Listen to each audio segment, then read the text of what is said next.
আসসালামু আলাইকুম রহমতুল্লাহি ওয়া বারাকাতুহু। সম্মানিত মুসলিম ভাইয়েরা ও বোনেরা, কেমন আছেন সবাই? আশা করি সবাই ভালো আছেন। আলহামদুলিল্লাহ, আমিও আপনাদের দোয়ায় অনেক অনেক ভালো আছি। তো আজকে আমরা যে বিষয় নিয়ে কথা বলবো তা হচ্ছে স্মার্টফোন আসক্তি ভার্সেস বাস্তব জীবন। তো গাইস, মূল কথায় যাওয়ার আগে ছোট্ট করে একটা কথা বলে রাখি। যারা যারা ইউটিউব থেকে ভিডিওটি দেখছেন, তারা যদি চ্যানেলটি সাবস্ক্রাইব না করে থাকেন, অবশ্যই সাবস্ক্রাইব করতে ভুলবেন না।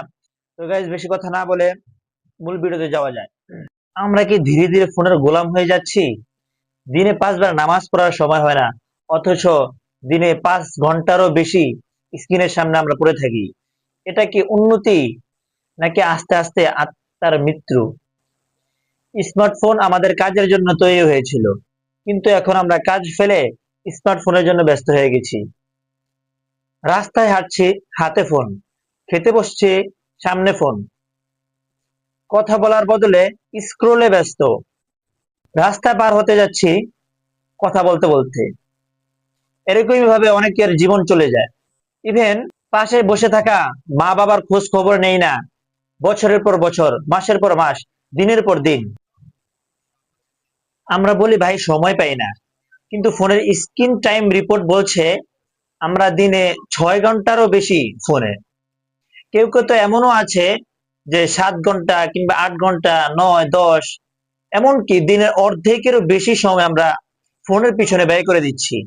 যদি কাজ থাকে তাহলে কোনো সমস্যা নেই, যদি কাজ না থাকে, অনর্থক, তাহলে এটা কোনো প্রয়োজন নেই।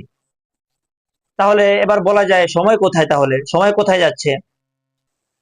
ভাই, আমরা ফোন ব্যবহার করি ঠিক আছে, কিন্তু এটা খেয়াল রাখতে হবে ফোন যেন আমাদের ব্যবহার না করতে পারে।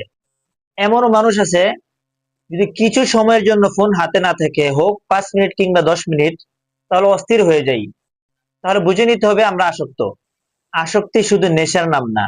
আসক্তি মানে হচ্ছে তুমি একটা বস্তু ছাড়া স্থির থাকতে পারো না। এখন চিন্তা করো, তোমার জন্য কি মোবাইলটা একটা নেশা হয়ে গেল? আমরা যদি প্রতিদিন 5 ঘন্টা ফোনে কাটাই, তাহলে বছরে 75 দিন ফোনে কাটাইলাম। কিন্তু একবার চিন্তা করে দেখি, আমরা কি কবরে যাওয়ার আগে 75টা সালাত নিয়ে কবরে যেতে পারবো?